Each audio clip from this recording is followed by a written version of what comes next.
तुम जैसे कि मैंने आपको बताया कि हमारे कुछ शो के कुछ लोग भी होते अ, जो हमारे वेब पे जो लोग आते तो हम थोड़ा सा उनके बारे में जानकारी भी निकालते हैं। क्या ये बात सच है कि आपने बूगी वूगी शो उस समय का सन 2000 का अगर मैं बात करूँ तो ये बहुत फेमस शो हुआ करता था जी और जी, बिल्कुल आपने बिल्कुल। उसमें पार्टिसिपेट भी किया था। थोड़ा सा मुझे इस बारे में बताइए आप, कैसे रहा था वो एक्सपीरियंस आपका? ये भी मेरे लिए बहुत बड़ा एक्सपीरियंस रहा है लाइफ का कि अगर कोई काम करना हो तो कभी कभी छुप के कर लेना चाहिए। हर बात माँ बाप के सामने बताने से लॉस हो जाता है। तो ये भी मेरे लिए एक एक्सपीरियंस था। मुझे लगा था मेरे पापा मान जाएंगे, बट इसमें ये हुआ था कि बोगी वोगी शो आया था। जावेद जाफरी जी जज हुआ करते थे, हाँ? फ्री नावेद जाफरी। तो उस समय वो जब दिल्ली में आए तो एक्चुअली मैं एक संस्था से जुड़ी हुई थी, YMCA, जहाँ पे मैं एज अ कोरियोग्राफर थी, डांस कोरियोग्राफर, जिसमें मैं सारे फोक डांसेस लोगों को सिखाती भी थी, और जब कोई कंपटीशन आता था तो उसके लिए तैयारी भी कराई जाती थी। तो मैं उस संस्था से जुड़ी थी। तो ये जो शो आया तो ये उसी YMCA के जो होटल है उसी में ये स्टेबल हुआ, मतलब वहाँ पे स्टे लोगों ने किया। ये जो जो बुगी वुगी शो के जो कार्यकर्ता थे उन लोगों ने वहीं पर स्टे किया था YMCA में। तो क्योंकि मुझे जगह पता थी, मेरे लिए नोन था, तो फिर मैंने ट्राई किया कि क्यों नहीं मैं भी ऑडिशन दूँ डांस का। तो हालांकि वो ऑडिशन देने के लिए मैं छुप छुपा कर पापा से आई। मैंने उन्हें नहीं बताया क्योंकि मुझे पता था इसके लिए तो पापा कभी राजी नहीं होंगे कि मैं कहीं स्टेज पे प्रोग्राम करूं या शो करूं। इसके लिए पापा मतलब राजी नहीं होंगे, तो इस वजह से वो बात मैंने उनसे छुपाई। और उसमें मैंने पापा का फ़ोन, लेकिन गलती मुझसे ये हो गई कि मैंने अपने घर का नंबर वहाँ पर डाल दिया। फॉर्म जो मैंने भरा उसमें मैंने अपने घर का नंबर डाल दिया।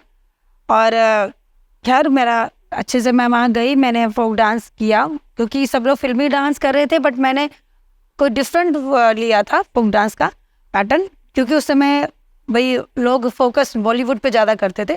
बट मेरा इंटेंशन ये था क्योंकि मैं खुद एक फोक डांसर थी, तो मैंने कहा मुझे लगा कि क्यों ना मैं इसी को ही ग्रो करूँ, इसी को ही बढ़ाऊँ। पब्लिक के सामने ये चीज़ नहीं जाएगी, मे भी हो सकता है कि उन्हें अच्छा लगे, तो इसलिए मैंने फोक डांस लिया था।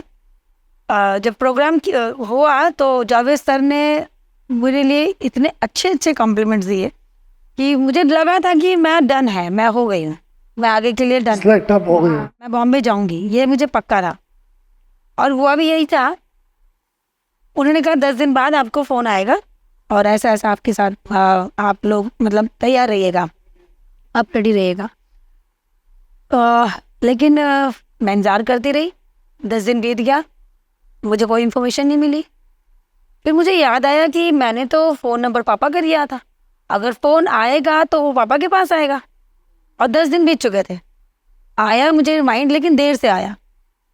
फिर मैंने पापा से जाके पूछा, तुरंत जैसे मेरे माइंड में आया मैंने तुरंत पापा से पूछा कि पापा कोई फ़ोन आया था मेरे लिए? तो पापा बोल बिल्कुल चुप।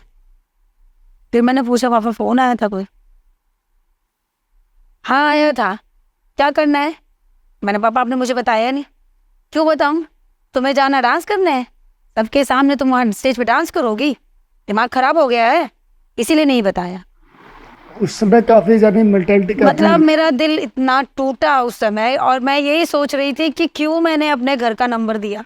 अगर मैंने अपने किसी फ्रेंड का नंबर दिया होता तो इंफॉर्मेशन भी मिल जाती टाइम से, और शायद आज मेरा कुछ एक अलग ही मुकाम होता।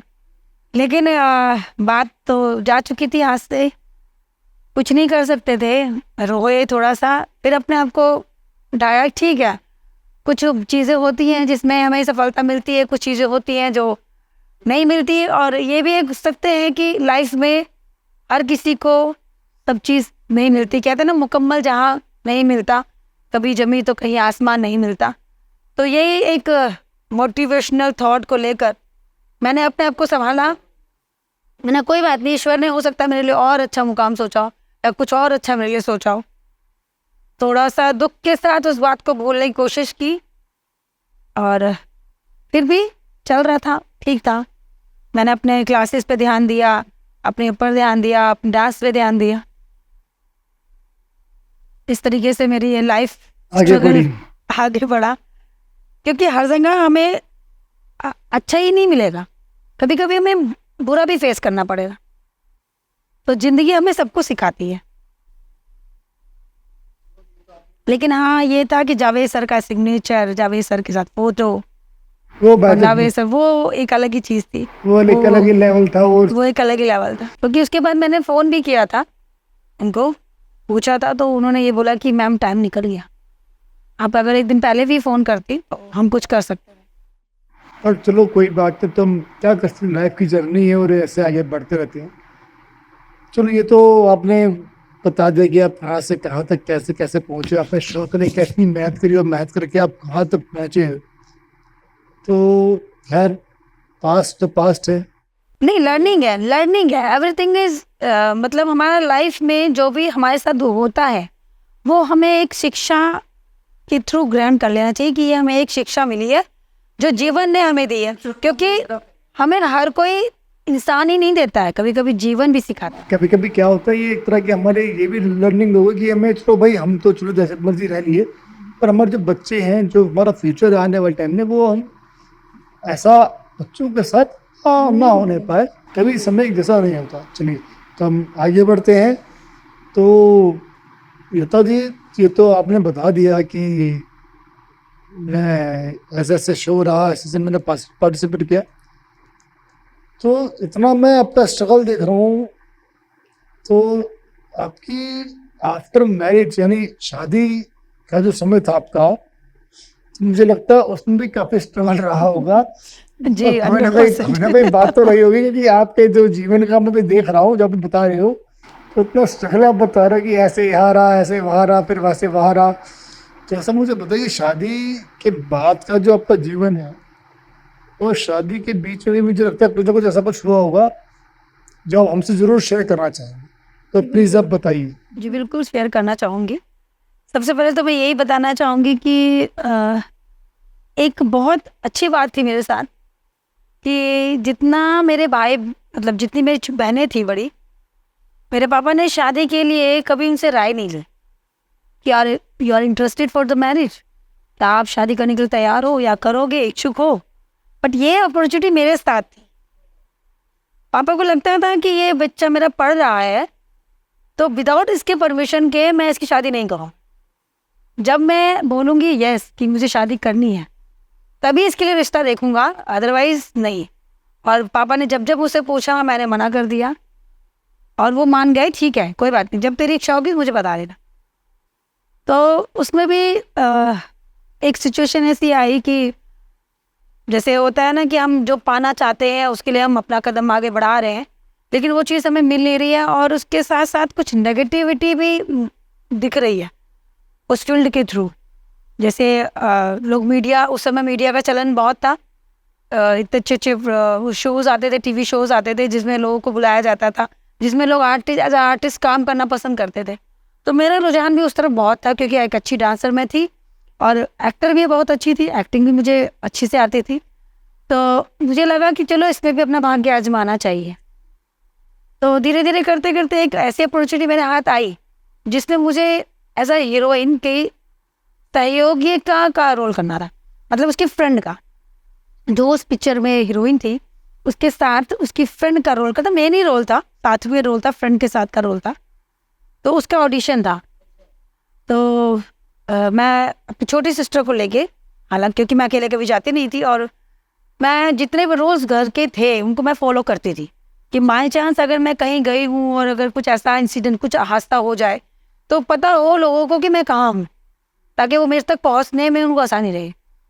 तो ये नोएडा सेक्टर 16 में ये फिल्म सिटी थी, उसमें उन्होंने ऑडिशन के लिए बुलाया था। छोटी सिस्टर को लेके गई थी, और एक अंकल थे हमारे दुकान में बैठते थे, उनको नंबर और अपना एड्रेस बता के मैं उनको तब गई थी कि अगर मान लो मैंने फ़ोन किया उस नंबर पे, तो अंकल आप एकदम तुरंत निकलिएगा अगर कोई प्रॉब्लम होती है, क्योंकि डर था कि क्योंकि मीडिया लाइन रिस्की है, ये पता था कि मीडिया लाइन थोड़ी रिस्की रहती है। तो मैं वहाँ ऑडिशन के लिए गई, तो कोई मेरी उम्र थी 23-24 क्या अराउंड थी। जब उन्होंने मुझे बोला डांस करके दिखाओ, तो मैं डांस करके दिखाया, उन्हें बहुत अच्छा लगा, उन्होंने तारीफ़ भी की कि आपके एक्सप्रेशंस बहुत अच्छे हैं, टू गुड है, और आप एकदम रेखा जैसी लगती हैं, और बहुत अच्छे से कॉम्प्लीमेंट उन्होंने दिए कि और आप हीरोइन की जो सिस्टर का रोल था कि फ्रेंड का रोल था कि आप उसके लिए एकदम परफेक्ट हैं। तो मैं कहा ठीक है सर। फिर उन्होंने जो अपने कंडीशंस बतानी शुरू की, वो कहीं ना कहीं मेरे आत्मा को स्वीकार नहीं हुई। जो लड़कियों को लेके उन्होंने बोला कि आप करिएगा, किसी को पता नहीं चलता है। तो मैंने कहा किसी को पता चले ना चले, बट हमारी आत्मा को तो पता चलता है कि हम कहाँ सही हैं कहाँ गलत। और मेरा पापा का जो मेरा फैमिली बैकग्राउंड है, वो मुझे ये इजाज़त देता ही नहीं कि मैं इस तरह की फील्ड में जाऊं और अपने आप को इस तरह की, वो बड़ा स्वाभिमानी वाली वो बात मेरा, थी। हाँ, वो मेरा खुद का एक डिसीजन, मैंने अपने आप को एक रूल्स में बांध रखा था कि सही और गलत। अगर कोई चीज़ मुझे गलत लग रही है, वो गलत है। अगर वो दूसरे के लिए गलत है तो वो मेरे लिए भी गलत है, और अगर वो मेरे लिए गलत है वो दूसरे के लिए भी गलत है। तो सबके ये लिए एक गलत पॉइंट है। ऑफ व्यू मेरा ऑलवेज अपने साथ लेके चलती थी मैं।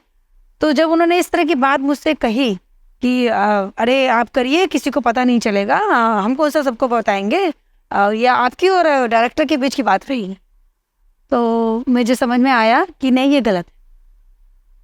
उन्होंने सिग्नेचर तक ले लिया था, सब कुछ ओके कर दिया था। उसके बाद जब उन्होंने रूल्स बताए तो फिर मैंने वहाँ पर तुरंत अपने आप को सोचा कि नहीं, मुझे ये नहीं करना है, क्योंकि ये मेरे लाइफ नहीं है, और ना ही मेरा ये मकसद है अपने आप को इस तरीके से पेश करना या दिखाना नहीं है।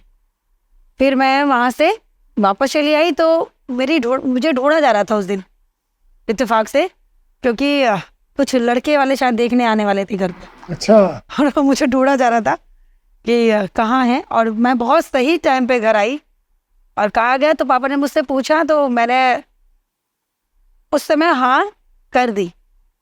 मुझे लगा कि अब जो मैं फ्यूचर चाह रही थी, जो मैं बनना चाह रही थी, वो मेरे अकॉर्डिंग नहीं है, और ये चीज़ मुझे नहीं पसंद आई है, और मैं इसमें अपना करियर नहीं बनाना चाहती हूँ। तो अब क्या ही कैरियर है, ठीक है, शादी के लिए हाँ कर दी।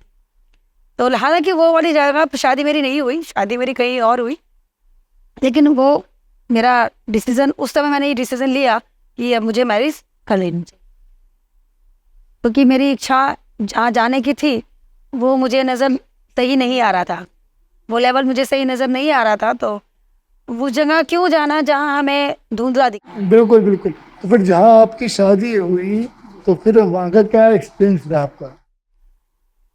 बहुत ही अपने आप को सौभाग्यशाली समझती हूँ कि बहुत ही अच्छे इंसान से मेरी शादी हुई, बहुत ही लविंग, वेरी केयरिंग, और सबसे बड़ी बात सम्मान करने वाला, औरतों को सम्मान करने वाला। क्योंकि उस समय क्या था, लड़कों को सिर्फ बीवी चाहिए होती थी काम के लिए, घर आए और काम करे, घर संभाले। आपकी तो सारी परवरिश दिल्ली में हुई थी और आप चले गए सीधा कहाँ, अयोध्या? जी हाँ, शादी मेरी अयोध्या में हुई, फैजाबाद कहा जाता था, अब अयोध्या नाम हुआ है। और वो मेरे विलेज से बहुत नियर था, मैंने कभी सोचा भी नहीं था कि मेरी शादी वहाँ होगी। ये होम टाउन से एकदम नियर था। वैसे तो हम बिलोंग करते हैं दिल्ली से, मेरी एजुकेशन सारी दिल्ली से थी, लेकिन पापा को बिलीव था कि अच्छी शादियाँ जो है उत्तर प्रदेश साइड में ही हम लोगों की होंगी, क्योंकि हमारे ज़्यादातर रिलेटिव्स उधर ही हैं, और एक बॉन्डिंग काफ़ी अच्छी है वहाँ पे, एक विश्वास जिसे कहते हैं कि जो माँ करेंगे तो हमारी लड़कियाँ ठीक रहेंगी, खुश रहेंगी, वटेवर, एक थॉट थी उनकी। तो खैर अच्छी जगह हुई, ठीक हुई, जैसा इंसान चाहती थी वैसा इंसान से मेरी शादी हुई। क्योंकि मैंने पापा को बता रखा था कि ये ऐसे इंसान से शादी करना जो खुद डिपेंडेड हो, अपने पर सेल्फ डिपेंडेड हो, अपने माँ बाप पे डिपेंड हो कि ना, नहीं रहना चाहिए उसको। वो ऐसा हो कि 100 रुपये भी दे रहा है ला के मुझे, या रूखे सूखे भी खिला रहा है, बट वो अपने पैसे से, अपनी कमाई से खिलाए। ये नहीं होना चाहिए कि उसको हर एक चीज़ के लिए अपने पेरेंट्स से मांगना पड़े, कि अगर मुझे कहीं घुमाने भी लेके जाना है उसको, तो वो अपने पापा से कहे पापा पैसे दे दो तो ज़्यादा घुमाने। तो मेरी एक सोच ये थी कि वो बंदा सेल्फ डिपेंडेंट होना चाहिए, और दहेज का बिल्कुल भी उसको चाव नहीं होना चाहिए। मैं डॉरी के बहुत ही खिलाफ थी। खैर वैसे ही मिले भी मुझे, बहुत अच्छे इंसान मिले, उन्होंने बहुत कोऑपरेट किया लाइफ में, मेरे आगे बढ़ने में भी बहुत किया। समस्या उनके साथ भी आई थोड़ी बहुत, क्योंकि जब इंसान अच्छा होता है ना, तो वो दोनों तरफ से अच्छा होता है, वो अपनी फैमिली के लिए भी अच्छा होता है, वो अपनी वाइफ के लिए भी अच्छा होता है। तो वो ना, उसकी प्राथमिकताएं दोनों हैं, वो सिर्फ अपने बीवी को इम्पोर्टेंट नहीं देगा, वो अपने फैमिली को भी इम्पोर्टेंस देता है। तो जो इंसान अपनी फैमिली को इम्पोर्टेंस देता है तो और वो अपनी बीवी को भी इम्पोर्टेंस देता है, तो वो बीच में उसके साथ काफ़ी समस्या उसको भी फेस करनी पड़ती है, क्योंकि वो मेरी इच्छा भी पूरी करना चाहता है और वो अपने परिवार को भी लेके चलना चाहता है। तो एज अ मैन जो उनकी एक रिस्पॉन्सिबिलिटी थी उन्होंने पूरी की। बेटा हो गया था, उसके बाद क्या जॉब मैंने शुरू कर चुकी थी उस समय। मैंने बेटी होने के 2-3 साल बाद मैंने जॉब ज्वाइन कर ली थी। तो सबसे पहले एक वहाँ पे स्कूल था, गुरु नानक स्कूल था, उसमें मैं एज अ डांस टीचर गई। फिर उसके मैंने वहाँ पे कोई दिक्कत आई मुझे, मतलब तो प्रेगनेंसी वगैरह की दिक्कत हो गई थी, मिसकैरेज वगैरह हो गया था, तो वहाँ मैंने रिज़ाइन दे दिया। फिर उसके कुछ साल बाद मैंने एक अलग स्कूल ज्वाइन किया, वो है अवध स्कूल है वहाँ का, मतलब अयोध्या का ही है, वहाँ पे मैंने किया। फिर उसके बाद मुझे मिला, मैंने टीटीएस में किया। टीटीएस में कुछ दिन ही किया था, ज़्यादा दिन नहीं किया था। फिर कंसीविंग हो गई तो फिर मैंने छोड़ दिया। फिर जब बेटा हो गया, बेटा 2 साल का हो गया, तो उसके बाद फिर मैंने ज्वाइन किया। तो मुझे जेवीएस में as a dance teacher, folk dance teacher मैंने वहाँ पे ज्वाइनिंग की और काफ़ी अच्छा रहा है स्कूलिंग टाइम, क्योंकि मैं बहुत लकी हूँ कि मुझे वो जगह मिली। क्योंकि और स्कूलों में लोग बॉलीवुड पे ही प्रेफरेंस देते हैं, लेकिन मैं खुद एक फोक डांसर थी, मुझे ऐसा प्लेस नहीं मिल रहा था जहाँ मैं अपनी प्रतिभा को और दर्शा सकूँ, दिखा सकूँ, मतलब दिखा सकूँ उस चीज़ को। और वहाँ पे सिर्फ बॉलीवुड हर स्कूल में बॉलीवुड पिक्चर के सॉन्ग ले लो और कर लो। बट ये एक ऐसी संस्था थी जो हमारी संस्कृति को दर्शाते थी। हाँ, संस्कृति की धरोहर को कैसे समेट के रखना है, कैसे उसको उजागर करना है, कैसे उसके लिए काम करना है, इस पर फोकस करती है। तो बहुत लकी हूँ मैं कि मैं जेवीएस जैसे स्कूल में डांस टीचर हूँ और बहुत ख्याल रखा जाता है वहाँ टीचर्स का, बहुत ध्यान दिया जाता है और हर टीचर को एक बच्चे की तरह ही ट्रीट किया जाता है कि वो सीख रहे हैं। मतलब हमारा वहाँ प्रोसेस है सीखना। हम भले टीचर हैं लेकिन हम अभी भी सीख रहे हैं, हम कुछ ना कुछ सीख रहे हैं हर टाइम। अभी तक मुझे कुछ ही डांस आते थे, फोक डांस, लेकिन आज मुझे बहुत सारे फोक डांस आते हैं और मैं किसी भी तरह का फोक डांस कराने के लिए अपने आप को समर्थ समझती हूँ कि मुझे अगर कोई डांस बता दिया जाए, चाहे वो उड़ीसा का हो, चाहे वो भरतनाट्यम हो, चाहे वो फोक डांस हो, चाहे वो कथक हो, चाहे सेमी क्लासिकल हो, मैं परिपक्व समझती हूँ अपने आप को कि मैं उसको। आपने कथक में आपने मेरे ख्याल से कोई डिग्री भी ली है? मैं कथक से प्रभाकर हूँ और उसका भी रीज़न ये था कि फोक डांस क्या कोई डिग्री नहीं होती है, फोक डांस लर्निंग होता है। क्योंकि फोक डांस एक ऐसा डांस फॉर्म है जिसमें किसी भी तरह की सिलेबस नहीं होता। ये परंपरागत डांस फॉर्म है, मतलब हमारी परंपरा से जुड़ी हुई है, जो एक दिन में नहीं बनती। इसका बनने का मोटिव होता है संस्कृति से दर संस्कृति, परंपरा से परंपरा चली आ रही है पुरखों से, तो वो बनाता है फोक, वो होता है लोक।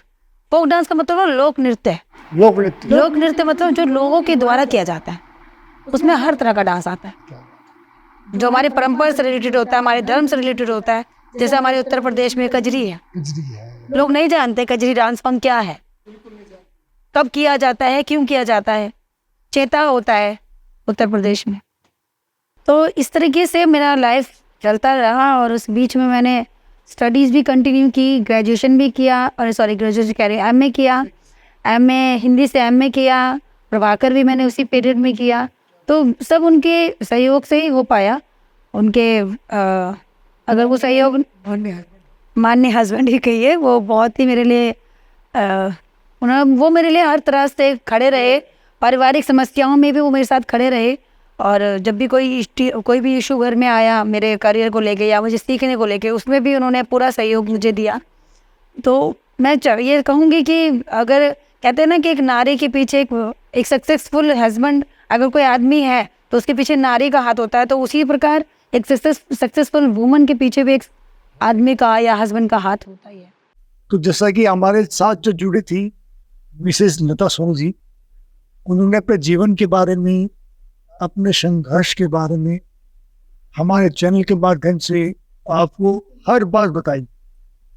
तो मैं आशा करता हूँ अपने व्यूअर्स से कि कहीं ना कहीं आप लोग उनसे प्रेरणा लेकर अपने जीवन में आगे बढ़ेंगे और कहीं ना कहीं अपने जीवन में सफल होने का प्रयास करें। तो मैं आपसे आशा करता हूँ कि आप लोग आगे बढ़े और हम लोगों से यानी टॉक विद ऋषि से जुड़ा रहें, इसको शेयर सब्सक्राइब करें और हमें बहुत सारा प्यार दें। बहुत बहुत धन्यवाद।